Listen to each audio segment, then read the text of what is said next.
Salutare, eu sunt Dumi, alături de mai mulți invitați astăzi, de Bully, de FXHD și de Ștefan Urea. Vă invităm la o discuție care ar trebui să fie interesantă legată de cele ce s-au întâmplat în WWE săptămâna aceasta. Un rom destul de mult așteptat în Chicago, ce ni se mai pregătește prin TNA, poate un top 5 diferit săptămâna aceasta și să vedem dacă mai putem răspunde și la câteva din întrebările sau solicitările voastre de pe site. Da, hai să începem cu Monday Night Raw. Păi, la Monday Night Raw, cred că cel mai important lucru despre acest Raw, da, dar începutul n-a fost la show. Începutul a fost cu o seară înainte, când Meltzer s-a apucat să dea o știre conform căreia CM Punk va fi cu siguranță la Raw-ul din Chicago, lucru care a entuziasmat foarte, foarte mult lumea, inclusiv aici în România au apărut știri și pe site-ul nostru și în alte zone. Și toată lumea a trăit întregul Raw cu această așteptare și cu această impresie că CM Punk va apărea la un moment dat în show, pentru că Meltzer se știe că are de obicei surse foarte sigure, surse apropiate WWE-ului. Da, vreau să vorbesc strict de segmentul de început cu Paul Heyman, care a venit pe muzica lui CM Punk. Trebuie să recunosc că totuși WWE s-au jucat destul de bine cu publicul din Chicago și chiar și cu cel de acasă. Eu cel puțin am rămas gura căscată când am auzit muzica lui CM Punk, dar aveam acolo o senzație mine că știam că nu o să vină, știi? Dar apoi am văzut că a venit Paul Heyman și mi s-a părut o alegere logică, pentru că știm foarte bine trecutul dintre cei doi. Și ce a zis Paul... Eu aveam impresia că vine ori Barrett, ori Batista. Da, Paul și Heyman. mă gândeam Chiar nu mă așteptam la Paul Heyman. Da, și mă gândeam la un Wade Barrett. Dar mai bine a fost cu un Paul Heyman și zic că au făcut o treabă foarte bună. Și ce a zis Paul Heyman în sine a fost foarte bine. Dacă pot și eu adăuga ceva legat de subiectul ăsta, CM Punk poate sunt singurul de pe planeta asta care crede că CM Punk este un, cum să spun, pentru el wrestlingul este doar o afacere, nu este un wrestler pasionat sau nu știu cum să spun. Este, în opinia mea, el este un copil puțin răzgâiat, care dacă nu joacă toată lumea după cum vrea el, el își impune foarte mult punctul de vedere și dacă nu face toată lumea cum vrea el își ia jucăriile și pleacă acasă. Ori nu poți să faci asta în WWE. CM Punk acum are suficienți bani strânși și nu cred că se va mai întoarce vreodată în wrestling. Doar contracte enorme sau apariții part-time gen The Rock sau... Eu nu cred că urăște wrestling-ul, cred că toată chestia asta e doar pentru momentul ăsta, pentru că totuși știu istoria lui Punk cu wrestling-ul și el de mic copil s-a antrenat singur la el în curte și a iubit wrestling-ul întotdeauna și faptul că nu avea meciuri care le dorea și direcția cu personajul să nu era cum îi convenea, de asta a și plecat.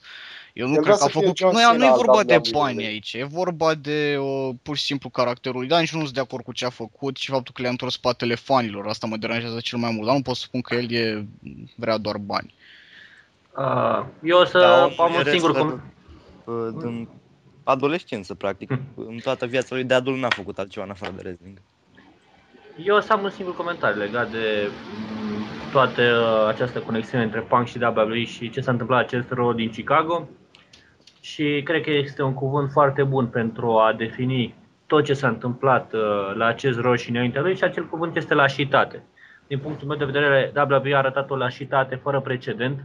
Dave Meltzer cu podcastul său, poate cel mai celebru comentator și jurnalist de wrestling, și-a făcut un mare de serviciu luând parte la prezentarea unei știri false care să calmeze cumva fanii wrestlingului în așteptarea apariției lui Punk la Raw.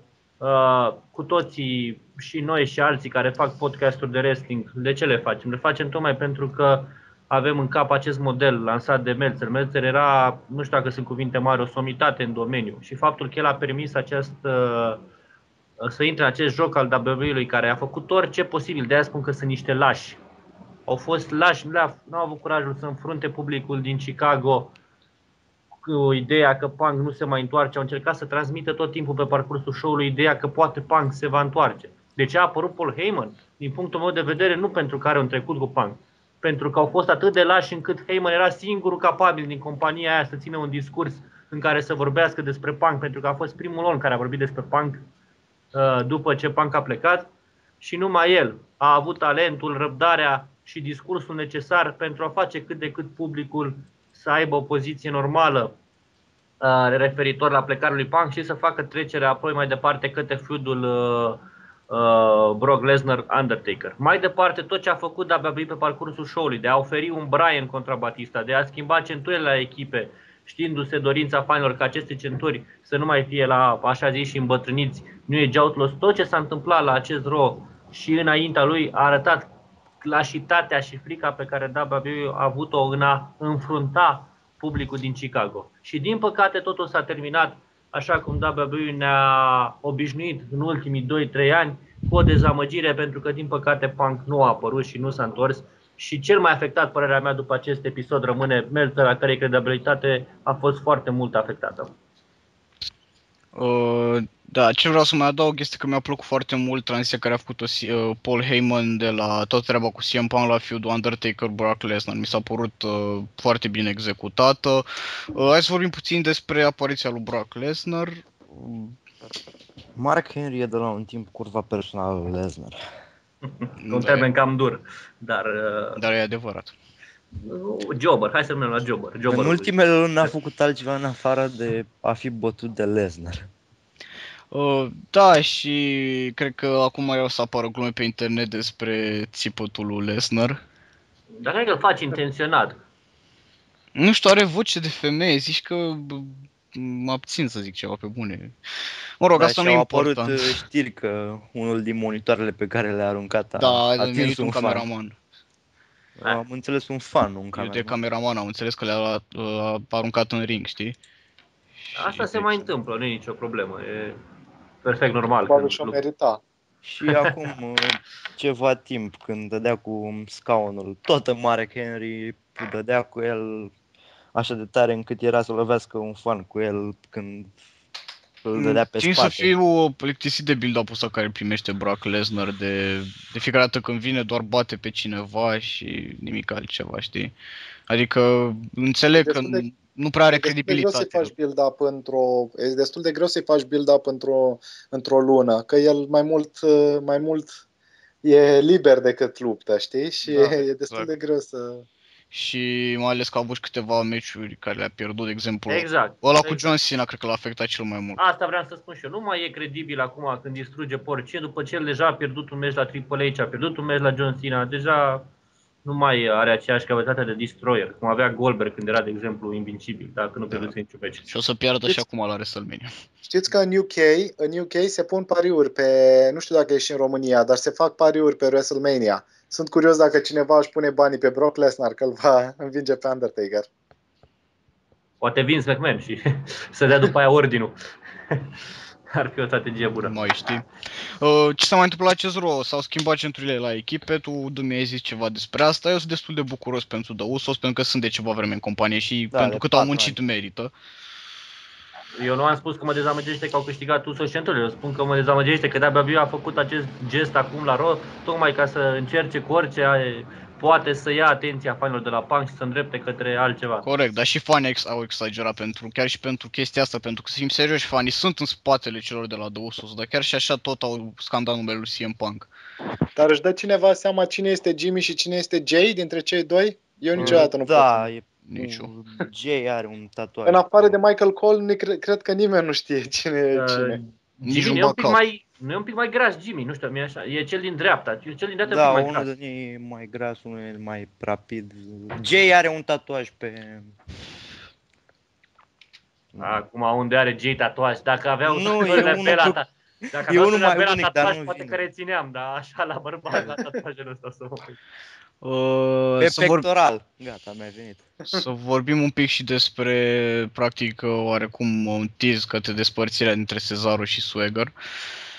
Noi ne așteptam la o despărțire între Goldust și Cody Rhodes, dar primim între ăștia doi. Sunt destul de mulțumit și cred că se va realiza destul de bine. Ceea ce nu-mi place este că Antonio Cesaro este cel care va rămâne cu Zeb Colter și va păstra chimicul mi-ai luat de ideea din... american. Și cred că Jack Swagger are mai mare nevoie, pentru că, sincer, Cesaro e mai bun la microfon ca Swagger, știi? Da, și e mult mai Plus carismatic. că Swagger e american. Exact, asta am zis și eu. Mergea să se supere amândoi pe Cesaro, că totuși e venit din Elveția. Era mult mai logic să rămână Colter cu Swagger și nu Cesaro. În fine. Probabil Și nu vor știu- să-i lase mai mult centul. Și nu știu cum o să arate Zeb Colter ca face dacă Cesaro devine face. Zeb Da, Colter exact. poate tocmai pentru că e heel. Poate se vor schimba chestiile astea pe parcurs, încă nu știm. Și ce s-a mai întâmplat important ar fi segmentul cu Daniel Bryan, Triple H, Stephanie McMahon, a fost și Batista pe acolo. Eu v-aș lăsa pe voi să comentez, pentru că pe mie nu sunt entuziasmat ca restul lumii de acest segment. Mi se pare tipic, mi se pare că ne îndreptăm tot mai repede către Triple H cu Daniel Bryan din cauza acestui segment, lucru care pe mine chiar nu mă entuziasmează, așa cum am spus de atâtea ori aici și în alte postări de ale mele. Pe mine m-a deranjat că da, a fost tipic, a fost exact ce a zis Triple H în ultimele luni, ce a zis Daniel Bryan în ultimele luni. Nu știu, a fost previzibil, mă așteptam să se întâmple asta. Din nou, Daniel Bryan este privit ca o chestie mică care nu e de nivelul lui Triple H și Triple H e tipul ăla egomaniac care nu e de nivelul... Chiar crede că dacă el va pierde la WrestleMania, atunci Daniel Bryan va deveni un superstar adevărat. Ori toată arena e în picioare când Daniel Bryan intră, așa că... Da, corect. Triple H n-are credibilitatea necesară ca să-l facă pe Daniel Bryan un star. Poate să-l facă pe Cesaro un star, pe oricine altcineva. Nu cred că mai poate să facă Bryan. pe nimeni deja. Triple H ar fi pe un upper mid-carder ar putea să-l facă, dar nu pe un main eventer ca Bryan. Da, adică un Cesaro ar merge, pentru că Cesaro are cum și fizicul, știți? Dar un Daniel Bryan nu prea poți, pentru că e destul de greu. Imaginează-ți ca, nu știu, Triple H să pună over unul mic așa ca Daniel Bryan, ținând cont că știm poveștile că Triple H urăște oamenii de talia lui Daniel Bryan. Mă rog, nu știu ce să zic despre acest segment. A fost... M-a lăsat așa, vag, știi? A fost un promo bun din partea lui Stephanie McMahon și a lui Triple H, dar sunt micuri care buni au făcut asta de multe ori în ultimele luni și nu e Da, dau exact aceleași lucruri și asta m-a deranjat. Și după aia a fost altă chestie care mi s-a părut foarte stupidă, a fost chestia aia că au chemat securitatea să le ia pe Bryan, dar oricum el avea un meci în main event, așa că, mă rog, nici au mai chemat-o. Eu aș vrea să plec de la ideea lui Ștefan, că Triple H nu are nevoie să-l pună over pe Bryan, pentru că aici foarte multă lume s-a împărțit în două tabere. Unii care spun că e foarte bun un meci Daniel Bryan cu Triple H în acest moment, pentru că Daniel Bryan nu are acum nevoie de meci la centură și bineînțeles restul, printre care mă număr și eu, care spun că Daniel Bryan are nevoie de o centură. De ce? Pentru că eu cred că în cariera unui wrestler sunt câțiva pași standard pe care lumea îi cam știe acum în mare. De a trece în mid-card până a deveni un main eventer, da, de la jobber la mid-card la main eventer, la ideea aceasta că trebuie să pui pe cineva over și în momentul în care le pui over îi aduci un beneficiu și el trece la alt nivel. Eu cred că Daniel Bryan deja a depășit momentul în care el trebuie să fie pus over de Triple H. Tocmai pentru cum spunea și Ștefan, el deja are o reacție foarte mare din partea publicului. Se pare că Vince McMahon a spus că împreună cu Cena ei sunt acum oamenii numărul 1 și cu plecarea lui Punk, bineînțeles, în companie. Se vând produsele sale foarte bine. De aceea, momentul pentru ca Bryan să fie pus over de Triple H a trecut. Asta poate mergea anul trecut la WrestleMania. Da, acum el se află în acel moment în care trebuie să mai primească centura mondială pentru a avea acea garanție că este deja un superstar foarte mare. Și de aici să știți că mai sunt câțiva pași. După ce primești și centura, mai sunt acei pași de a avea o carieră completă, respectiv de a câștiga un Rumble, de a te bate cu Taker la Mania, de a lua toate centurile și cu cele de la echipe și cu alte lucruri. Și poate ultimul pas de a deveni Hall of Famer. Cam ce ar mai fi pașii? Pasul ca Bryan să fie pus over de Triple H, din punctul e deja depășit. Da, a trecut la SummerSlam când a fost pus over de Cena. Exact. Da. Deci, uite, corect, știi că mie nu-mi place Cena, dar totuși să te pună Cena over în acest moment este mult mai important decât să te pună Triple H, pentru că Cena este numărul 1 al companiei, este wrestler care încă luptă pentru centură. E mai credibil, frate, decât Da, e mai credibil. Și atunci este gata acest moment. Momentul pentru Bryan este să aibă centura mondială pusă pe el. Eu încă sper la un Triple H vs Undertaker 4 la WrestleMania. Cred că ar fi mirific. Nu știu ce mai să mai spun, da. Cred că ar fi oribil. Undertaker are nevoie să fie pus over de Triple H acum. Exact. Cred că cel mai bun moment al seriei The Shield cu The Wyatt Family. E cel mai mult moment al serii de vreo 2 luni. Mă rog, a fost un meci Nu știu, a extraordinar. fost mult mai scurt decât celălalt meci. A fost un meci la Raw până la urmă, dar tot a fost un meci bun. Eu sincer speram să bată de data aceasta Shield-ul ca să avem un al treilea meci. Mie mi-a plăcut chestia asta cu Seth Rollins pentru că a fost ceva imprevizibil, adică nu te așteptai fix la Seth Rollins să facă chestia asta. Mi s-a părut foarte tare și mi-a plăcut că a fost, cred că, singurul moment din show în care fanii n-au mai scandat CM Punk și au scandat exact ceva legat de segmentul sau meciul respectiv, știi? Știi de ce? Pentru că a fost un moment care a părut foarte real. Chiar îți părea rău de oamenii ăia doi care au rămas și că știai că o să piardă și n-au ce să facă. A fost un moment foarte, foarte ok, foarte sentimental, așa cum se uita Rollins din afara ringului la ceea ce se întâmplă acum, sunt colegii lui decimați de către Wyatt Family și a fost un moment foarte, foarte, foarte bun. Așa ca de film, adică nu în sensul că a adus afară sentimente. N-a mai părut un moment clasic de wrestling, doar un moment care să fie acolo. A fost foarte bine punctat feud-ul și probabil de aici ruptura dintre cei trei oameni de Shield. Probabil o să pună centura USA pe Rollins la WrestleMania și o să-i lase pe Ambrose și Reigns să continue feudul. N-aș avea nimic împotrivă. O să-l îngroape pe Ambrose și îl pușează pe Reigns.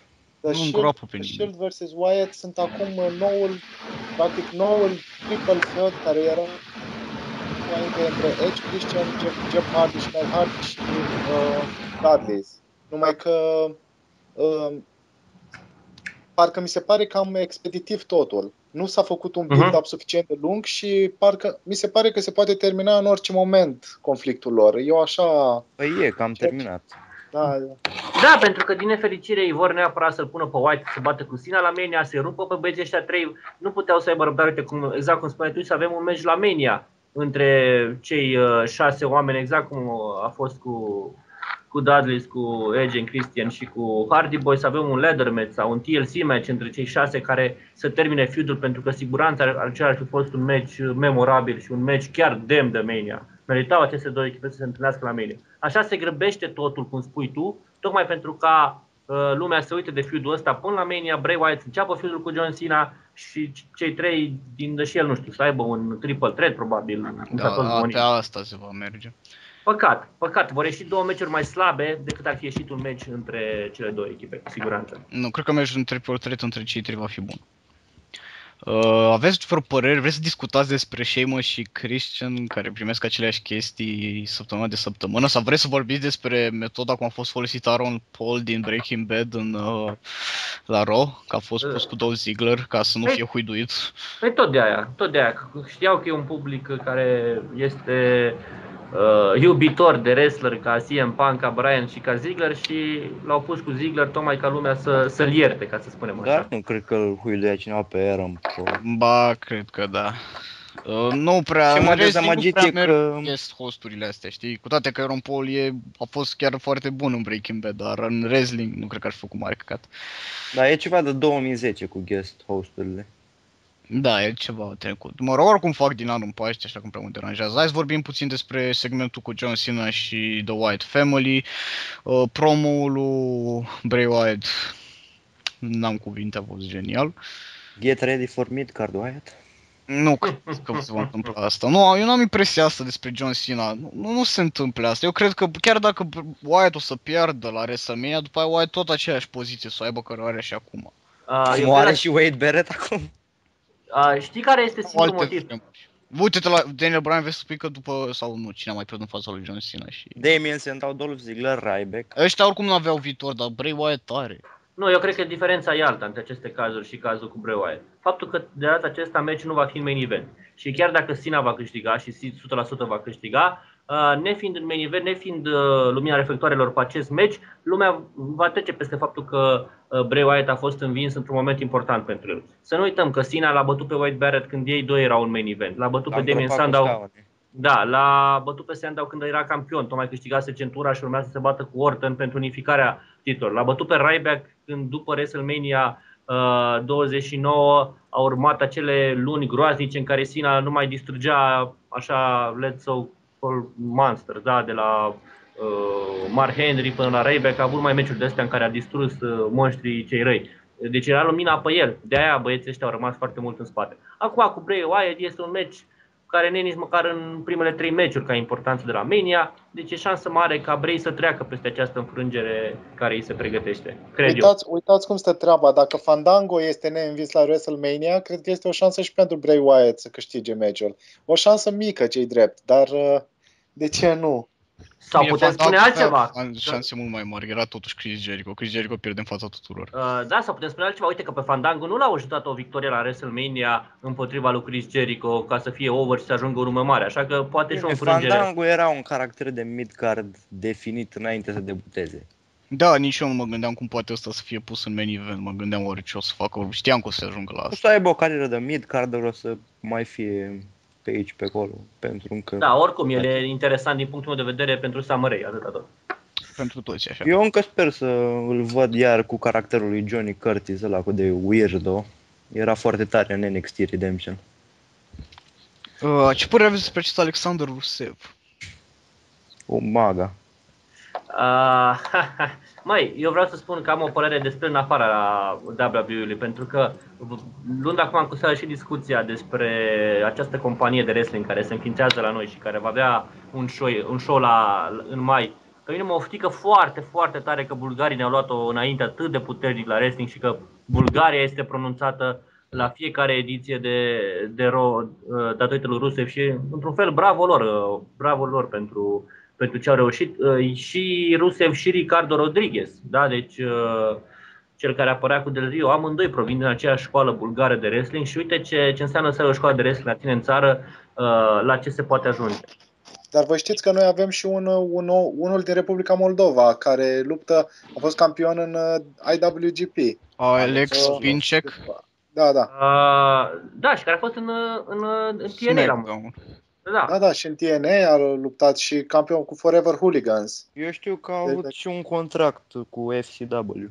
Da, a luptat în SmackDown la un moment dat, a fost joburi.